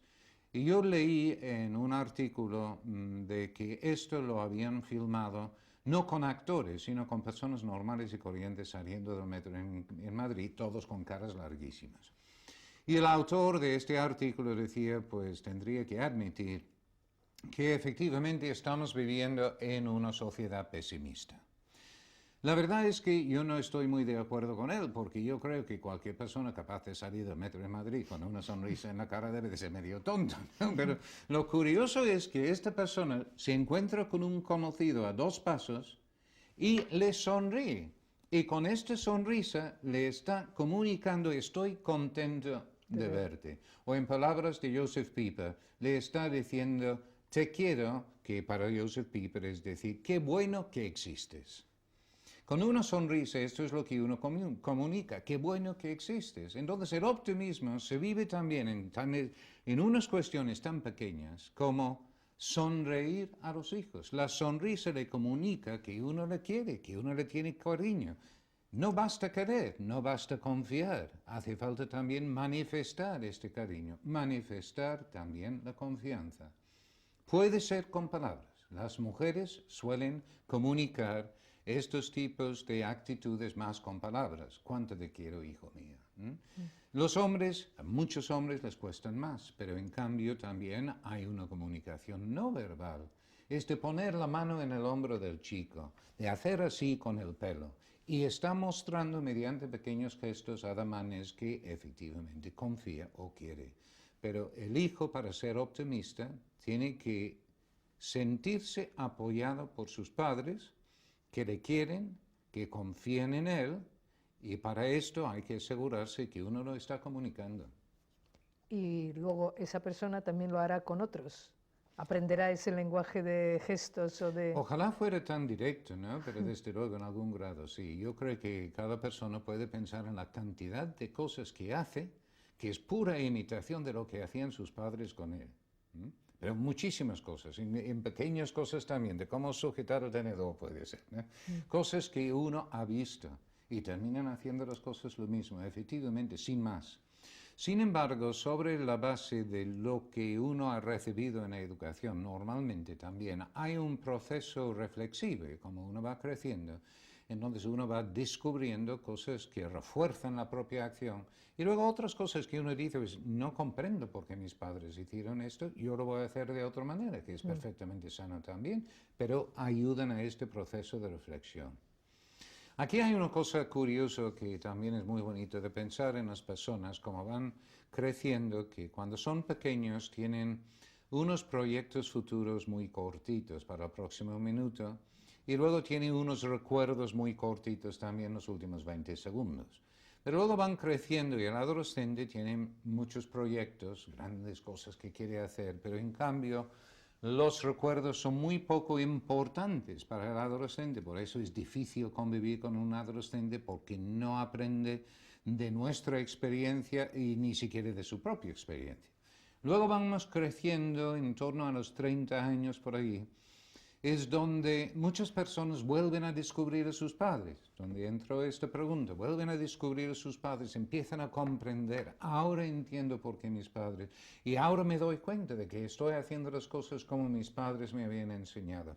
Y mira cómo ahora yo tiendo a ver las cosas positivas, seguramente porque mi padre pues siempre había hecho esto. Pues estos son esta fase de la introducción de la importancia de los recuerdos, pero todavía a los 30 años uno tiene muchos proyectos. De hecho, yo entiendo que ahí está la madurez de la persona. Cuando hay un equilibrio, mejor una armonía entre proyectos y recuerdos. Van pasando los años, en torno a los 50 años es cuando uno tiene que tener cuidado porque empiezan a pesar más los recuerdos. Y uno empieza a aburrir a los demás. Yo recuerdo cuando yo era niño en las reuniones familiares siempre contando las mismas historias. Bueno, y como van pasando los años, pues ya de mayores, ancianos, uno dice, pues no quedan más que recuerdos. Y si no hay más recuerdos y no hay proyectos futuros, ¿qué sucede con la persona? Se muere. Se muere o físico o psíquicamente. Seguramente ustedes conocerán a algún señor que al final de la vida fue obligado a jubilarse 3 meses después, sencillamente porque no tenía más proyecto en su vida. Por eso, algunos decimos que ser joven no es cuestión de edad. Ser joven es de tener proyectos futuros. Y una persona de 18 años puede ser viejo ya porque no tiene ningún tipo de proyecto futuro, lo que hemos llamado en el pasado pasotas. No tiene ningún tipo de proyecto, son viejos ya. Y el equilibrio, la armonía de la persona es precisamente en los proyectos y en los recuerdos. En la familia, para ser optimista, se trata de plantear proyectos de futuro. Una familia sin proyectos es automáticamente pesimista, viendo lo negativo, sin ver las cosas positivas. Proyectos futuros. Y también tiene que haber buenos recuerdos. A veces no hay más que malos recuerdos. Y cuando hay una acumulación de malos recuerdos, entonces queda otra vez, la persona queda paralizada en esa situación por la acumulación de malos recuerdos. En cambio, si uno está acompañado por buenos recuerdos, hay posibilidades de tirar por delante. ¿Qué es un hogar? Mi definición de un hogar es una casa llena de recuerdos. Y mi hogar es diferente del hogar de cada uno de ustedes porque mi casa está llena de objetos que traen recuerdos diferentes de lo que hay en su casa. Y los objetos que yo tengo en mi casa traen habitualmente buenos recuerdos, porque si traen malos recuerdos, los habré regalado o los habré roto. Y así pues uno termina teniendo en el propio hogar toda una serie de objetos que tienen mucho más sentido que lo que puede parecer. Uno puede llegar a unas consecuencias impresionantes aquí, porque luego uno dice, esto es porque conviene que los cónyuges, el hombre, el marido y la mujer, vayan a comprar juntos. ¡Ay, qué locura se está diciendo este señor! Dirán algunos hombres, ¿no? Bueno, no me refiero tanto a ir a comprar, pues yo qué sé, las patatas y los tomates. También puede ser, si quieren, ¿por qué no? Pero me refiero más a los adornos en la casa. Porque si se han adquirido juntos, en el futuro ya es un recuerdo común. ¿Te acuerdas cuando compramos esta lámpara? Yo quería la lámpara azul, tú querías este rojo. Pues ves cómo el azul hubiera venido mejor. Tenemos el recuerdo común. Pero si es la señora quien ha comprado este todo sola, entonces el hogar termina siendo el hogar de ella. Y él vuelve al hogar de su esposa. Y pensamos todavía más, si es la esposa con su mamá quien ha hecho las cosas, entonces ¿dónde vuelve el marido? ¿No? Es al hotel. Bueno, vuelve al hogar de su esposo y su madre, ¿no? Que es otra cosa diferente. No, los recuerdos, los buenos recuerdos son singularmente importantes para el optimismo. Y ahí hay una reflexión que uno puede hacer, y esto es de pensar, de vez en cuando. ¿Cuántos buenos recuerdos he creado para mi esposa, para mi marido?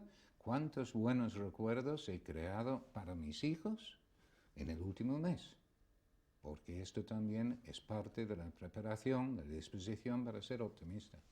Bueno, yo creo que nuestra audiencia tendrá un muy buen recuerdo de esta entrevista. Gracias.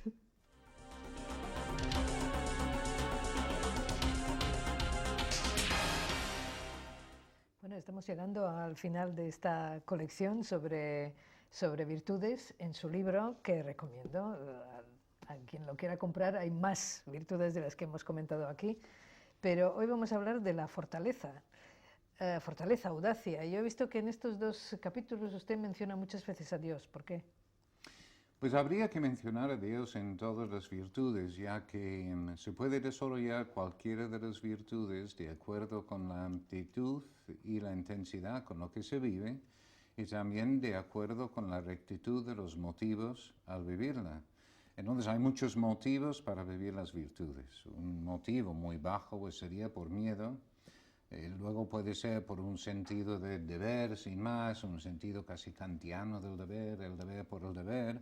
También se puede hacerlo por un sentido auténtico del deber, se puede hacerlo por amor, amor a los demás, y también se puede cumplir por amor a Dios. Entonces ahí es donde entra Dios por un lado, porque uno desarrolla todas las virtudes precisamente por amor a Dios. Pero también sabiendo que lo que uno pretende hacer es de intentar llegar a ser cada vez más unido con Dios. Desde luego estoy hablando desde la perspectiva de creyente. Y si uno va desarrollando las virtudes para llegar a ser uno con Dios, es decir, santificarse en la vida, es necesario todas las virtudes. Hemos visto cómo la virtud de la prudencia es lo que permite encontrar el bien superior es Dios. De vivir el bien con los demás es la justicia. La fortaleza es lo que nos ayuda, en su sentido estricto, de defendernos de todas las dificultades que hay en el camino, pero también en otro sentido es lo que nos da el esfuerzo necesario para luego tirar hacia adelante en esa gran meta. Por algo, pues entonces, en las condiciones para luego ser santo es de vivir las virtudes heroicamente, ¿no? Entonces la fortaleza es como los brazos que llevan todas las demás virtudes. Conjuntamente con la prudencia, se podría decir. Pero ¿cuál es su definición que tiene usted allí? Bueno, la fortaleza es bonito porque también se puede hablar de ello no con una definición, sino de otra manera, porque la fortaleza es esa virtud del caballero andante que por amor a su dama está dispuesto a correr cualquier riesgo. Pero luego uno puede pensar, sí, pero vamos, es que no quedan muchos dragones para matar. Pero sí que hay montones de dragoncillos por ahí, que es sonreír a una persona que cae gordo, que es de levantarse cuando uno está cansado, que es lo de terminar el trabajo aunque uno preferiría casa. Es todos estos tipos de detalles que es matar pequeños dragones, y esto es la fortaleza, pero los hago por algo. Y no los hago otra vez, como he dicho antes, pues por sentido de deber, por amor a los demás, o los hago por amor a Dios. Y ahí entramos en la fortaleza otra vez. Una definición de una persona con esta virtud desarrollada, es difícil decirlo en este caso, con una persona fuerte, porque al hablar de fuerte, pues ya casi siempre pensamos en una persona que es físicamente fuerte. Y casi habría que utilizar la palabra valiente, pero también tiene este sentido también de soldado. Pero la persona con la virtud de la fortaleza desarrollada sería, en situaciones ambientales perjudiciales a una mejora personal, resiste las influencias nocivas, soporta las molestias y se entrega con valentía en caso de poder influir positivamente para vencer las dificultades y para acometer empresas grandes. Bueno, ahí entonces vemos los dos aspectos de la fortaleza, que son acometer y resistir. Resistir las influencias negativas, perjudiciales para estos fines que tengo planteado en la vida, y luego acometer estas empresas grandes, que es mi deber hacer para aprovechar todos mis talentos al máximo y de ayudar a los demás a hacer lo mismo. ¿Y dónde está el límite entre la fortaleza y la osadía? Bueno, la osadía pues ya está más relacionado con la audacia. De hecho, la audacia, precisamente por la confianza en Dios, lleva a personas a hacer mucho más que lo que una persona no creyente haría por prudencia. Pero como confío en Dios, me lanzo a hacer cosas que podrían representar para otros algo que sería una ingenuidad o algo imprudente. A los hijos yo creo que hay que enseñarles a entusiasmarse con la vida. No poner metas tan bajas siempre, pues mira, así pues puedes tener 1000 pesetas, así te voy a llevar a lo que sea, así vas a triunfar en la vida. Como metas así de triunfo inmediato, de dinero, de consecuencias de este tipo, sino de entusiasmarse con la idea de vivir, que la vida es bella, la vida es maravillosa, que hay muchísimas cosas para hacer, para ayudar a los demás, para tirar por delante. Y esto se puede contagiar dentro de la familia de una manera espléndida. La fortaleza se necesita para acabar algo que audazmente se ha iniciado. Sí, no solo al final, porque esto entonces sería una de las virtudes anejos a la fortaleza, que sería la perseverancia. Pero la fortaleza es resistir las dificultades en el camino, porque ya tengo planteado algo que me interesa mucho, pero está distante, entonces pues, ya tengo la fortaleza para seguir presionando y tirando hacia adelante para ello. Y también para no distraerme en el camino, porque hay otras cosas que también son muy interesantes y que no voy por ello. Pero creo que seguramente hay un problema más de fondo en la fortaleza. Y esto es en las buenas familias, curiosamente.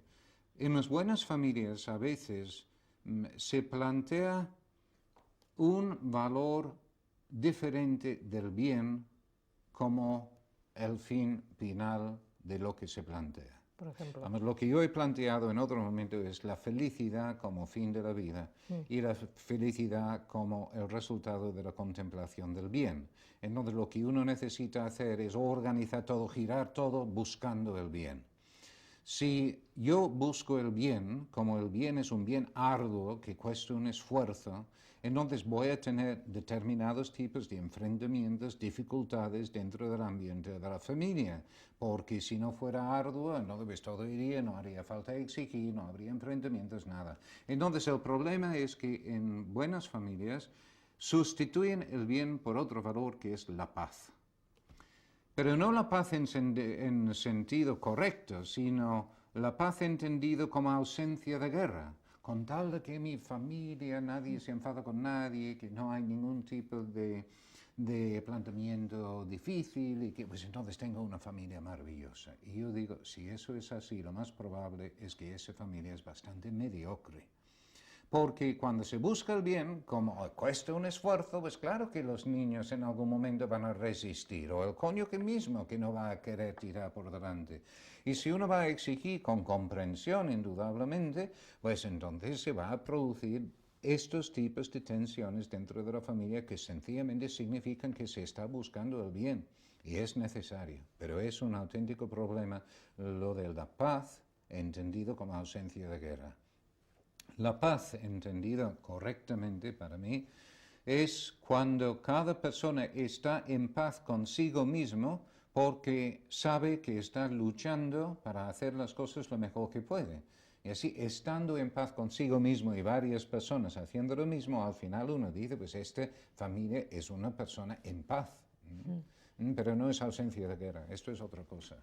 Bueno, cuando pienso en la fortaleza también pienso en la paciencia. Otra vez estamos en lo mismo, ¿no? O sea, con los hijos, por ejemplo, porque a veces tienen mucha fortaleza, vamos a decirlo así, pues para seguir en un deporte, para superarse en un esfuerzo físico, pero sin embargo en otras cosas no.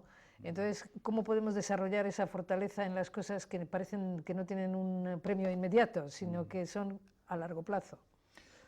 Bueno, hay dos elementos aquí. Uno es una cuestión de fondo, que serían algunas de estas actitudes, aparte del deseo exagerado de la paz, ausencia de guerra, que impiden a las personas tener metas altas. Uno de ellos es un exceso de miedo. Entonces las personas muy miedosos pues no se atreven a hacer nada, únicamente lo conocido, lo repetido dentro de su contexto y no se lanzan a hacer cosas realmente interesantes en la vida. Muy relacionado con el miedo puede ser un exceso de seguridad, que necesito tener todo previsto, todo controlado y así pues nunca salgo de lo que tengo previsto.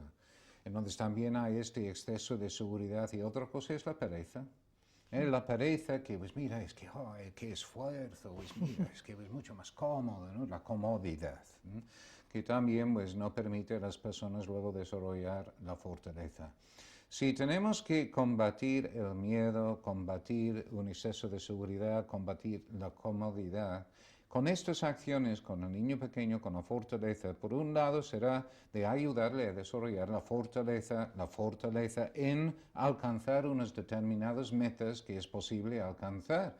Donde son cosas tan pequeñas como si se empieza a subir una montaña, pues alcanzar el cima, y si se va de viaje, que lo primero que hacen es pedir agua, pues entonces que aguanten un poco, resistir. Que tiene algún capricho, que aprenden a resistir. Entonces son pequeñas conductas que les ayudan a resistir o a acometer. Esto luego se traduce más adelante con un planteamiento de proyectos de mayor envergadura o permite que luego estén en condiciones de resistir más influencias negativas que vienen desde el ambiente. En este asunto de enseñar a los hijos a esperar, a ser fuertes en algún momento, ¿no cree que normalmente lo que ocurre es que el niño quiere agua? No, quiero agua, no, quiero agua, no, y a la cuarta toma. Con lo cual el niño aprende a manipular a los padres porque sabe que al final saldrá con la suya. Entonces la fortaleza de los padres en la educación. Sí, no, lo que pasa es que en la pregunta pues parece que usted no acepta que los padres seamos humanos, ¿no? Porque vamos, efectivamente, si cuando un niño insiste a veces puede con la paciencia o con el aguante de sus padres, pues tenemos que ser humanos y reconocerlo. Pero además reconocer que como uno tiende a tener una fortaleza en el campo del resistir limitada, entonces pues uno tiene que resistir en lo que uno considera más esencial, más importante en cada momento. Pero realmente si uno empieza, pues lo mejor es seguir y aguantar, ¿no? Y aguantar, lo mejor. Pero en algunas ocasiones pues uno no tiene aguante, pues mira, ¿qué más da? Mira, es que uno cede y que si uno cede siempre, mal asunto. Si uno cede alguna vez, pues entonces no sucede nada. Siempre podemos rectificar e intentar hacerlo mejor la próxima vez. Que no podemos pedir a los padres que sean perfectos. ¿A los hijos tampoco, entonces? Tampoco. Lo que uno pide es que estén luchando para superarse constantemente. A veces las personas le dicen, pues mira, qué familia más maravillosa debes de tener, hablando de virtudes y todo eso. No, una familia absolutamente normal y corriente. Es mucho más fácil hablar de la educación de las virtudes que educar en las virtudes. Y educar en las virtudes yo creo que seguramente es más fácil que vivir las virtudes uno mismo, ¿no? Sí. Son cosas diferentes. Bueno, también hemos mencionado la audacia, que parece que siempre va, cuando decimos audacia pensamos en la juventud, ¿no? Que es audaz. Los padres deben apoyar esa digamos, características de la juventud y animar a la gente a que ponga en marcha ese carácter audaz que tiene. A mí me parece vital lo de las empresas grandes, hacer cosas porque a veces parece que los frenamos, ¿no? Sí, sí. No, y también comprensiblemente, porque hay personas que tienen una inquietud para ayudar a los necesitados que viven en algún país extranjero, pero los padres, ay no, mira, que tienen miedo, exceso de miedo, de seguridad o de comodidad, quiero tener mis hijos aquí cerquita, que no quiero que salgan. Comprensibles, todo perfectamente comprensible, pero a su vez, si queremos lanzar a los hijos a ayudar a cambiar el mundo, pues entonces hay que soltarles, dejarles seguir por su camino, y este camino pues igual les lleva a algún sitio o a otro sitio. Efectivamente, con este planteamiento entonces hay que intentar lograr que desarrollen la virtud de la audacia. Hay algunos jóvenes, de la misma manera que hemos dicho que una persona puede nacer con una tendencia mayor hacia una virtud como la responsabilidad y otro menos, pues también con la audacia. Con la audacia algunos tienden a ser osadas y se lanzan a mucho más que lo que es razonable ni el mejor de los casos abarcar. Estas personas hay que retenerles y ponerlos ya dentro de la situación realista. Pero en cambio otros, pues entonces conviene de ir abriéndoles horizontes, poniéndoles en situaciones donde pueden reaccionar y descubrir que hay mucho más en el mundo que ellos hubieran pensado. Pero otra vez, cada hijo es un hijo y ese ámbito en que puede moverse puede ser enormemente diferente. Y no van a reaccionar todos de la misma manera en todas las circunstancias. Hay una cosa curiosa con la audacia, Y esto es que la persona audaz habitualmente es una persona que está en forma. En una forma, una persona enfermo o enfermizo en el sentido de apocado psicológicamente, pues no puede ser audaz. Entonces, precisamente en la juventud, cuando el cuerpo es más fuerte y puede hacer más, parece que coincide precisamente con esta opción de ser audaz. También podemos tener en cuenta lo que dicen los psicólogos modernos y también Aristóteles en su momento, que el adolescente por su misma naturaleza es idealista, una persona capaz de entusiasmarse con los grandes temas de su tiempo. Pues esto es lo que hay que aprovechar. Luego tendemos a ser mucho más realistas y más seguros, pues hay que aprovechar estos momentos para lanzarse a hacer cosas buenas, de ocuparse de los demás. Y yo siempre digo ahí en este campo el interés que tiene encauzar a los hijos hacia ayudas a los demás de desarrollar la responsabilidad social respecto a los grupos necesitados que pueden tener en distintos tipos de agrupaciones. Hoy día tenemos una ventaja enorme, esto es la cantidad de ONGs que hay, que están muy dispuestos a recibir a jóvenes para ayudarles en lo que están haciendo, y es un cauce previsto en la sociedad para precisamente permitir a los jóvenes llevar a cabo acciones de acuerdo con su entusiasmo por la vida. En todas estas sesiones siempre hemos hablado padres, educadores, hijos, el hijo mayor, el hijo menor, pero hoy en día se dan muchas familias donde hay un solo hijo. ¿Esa educación de virtudes es diferente cuando hay uno solo que cuando hay varios? Porque a veces cuando hay varios se transmiten unos a otros lo Bueno, que están aprendiendo. yo siempre comparezco al hijo único, especialmente si los padres quieren educarle bien, porque como únicamente tiene un hijo para educar, pues no le van a dejar vivir, ¿no? Es que uno dice, es una cosa curiosa, pero en las organizaciones pues, se hablan de las causas de los conflictos. Suelen hablar de 3 causas principales de los conflictos en las organizaciones. Uno es cuando hay recursos importantes que escasean. Voy a mencionar los otros 2 primero. Cuando no hay acuerdo sobre los objetivos o los procedimientos principales para lograrlo, surgen conflictos. En la familia se ve claramente. Cuando alguien intenta meterse en una zona de autonomía ajena, los padres cuando quieren controlar a los adolescentes en unas cosas en que ellos creen que deben de tener autonomía, otro caso. Pero el tercero, lo primero que mencioné, es cuando hay recursos importantes que escasean. Cuando falta dinero, falta espacio, cuando solamente hay un baño para 3 hijas adolescentes, pues son cosas de este tipo. Pero también en una familia que tiene un hijo único, el recurso que escasea son los hijos. Y entonces a veces, nada más que a veces, surgen tensiones entre los cónyuges con un hijo único para ganar el afecto de este hijo único.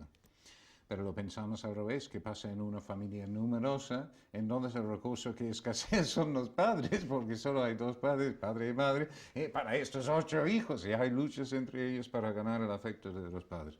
Bueno, pero estos problemas se pueden superar con un hijo único. No vamos a hablar de los motivos porque esto no entra, es que hay un hijo único. Hay que tener cuidado de intentar crear situaciones en que puede llegar a socializarse con otros niños, de que se invita más a casa, que le anima a estar con otros jóvenes, porque con nosotros de su edad es donde aprende muchísimas cosas también. Pero aparte de eso, la educación de las virtudes es exactamente lo mismo porque es personalizada. Entonces, en una familia numerosa también uno intenta lograr una atención personalizada a cada uno, en lo que uno puede razonablemente. Desde luego, educar bien al mayor para que a su vez sea el mayor que ayuda a educar a los que vienen tras él. Bueno, como esta es la última sesión, ¿por qué no me hace un poco un resumen de todas estas sesiones, de todas estas virtudes que hemos hecho, quizá dando como una especie de resumen de virtudes, quizá por su orden, por su importancia, Bueno, por su importancia no lo puedo hacer, pero posiblemente se podría pensar en cuáles serían las virtudes que uno podría considerar prioritarias para cada una de las etapas, aunque uno sabe que las personas son diferentes. Al elegir una virtud como una prioridad en la familia, tendría que tener en cuenta la naturaleza de la virtud, también las características del hijo, los valores que se quiere vivir en la familia y también las exigencias de la sociedad de donde uno vive. Pero de todas formas vale la pena pensar en por lo menos una especie de esquema inicial que sirve de reflexión. Con los niños pequeños, seguramente dos de las virtudes más importantes son la obediencia y también el orden. El orden para permitir la convivencia en la familia, para la eficacia, para la tranquilidad de mamá. La obediencia porque como todavía tienen poco criterio, entonces necesitan que alguien les mande para que cumplan adecuadamente. Pero como van creciendo, 8 o 12 años, hay que pensar en virtudes más relacionadas con la voluntad, ya que tiene más voluntad. Entonces aquí podemos introducir la laboriosidad, la perseverancia, la responsabilidad. Como ahora pueden ser más conscientes de los demás, la generosidad. Y luego cuando entramos en 12, 13 hasta los 15, el despertar de la intimidad, virtudes que más tienen que ver con la intimidad, como el pudor o la amistad o la sobriedad, serían virtudes muy adecuadas. A partir de los 16 a 18 años, se supone que los jóvenes ya tienen más cabeza, están pensando más, podemos introducir las virtudes más intelectuales, como serían la prudencia o la comprensión o la flexibilidad. Para referirme a algunas de las virtudes que hemos estado comentando aquí. Hay otras muchas virtudes, y si no he mencionado la virtud de alguna persona, su virtud favorita, lo lamento, pero hay muchas otras virtudes. Esto es nada más que dar unas pistas de cómo, de hecho, pueden considerarse prioritarias, aunque en todas las edades hay que estar superándose, luchando para superarse, de hecho, en todas las virtudes. ¿Cuál es la consecuencia de estar luchando en todas las virtudes? Otra virtud, una virtud síntesis, la alegría. Muchas gracias.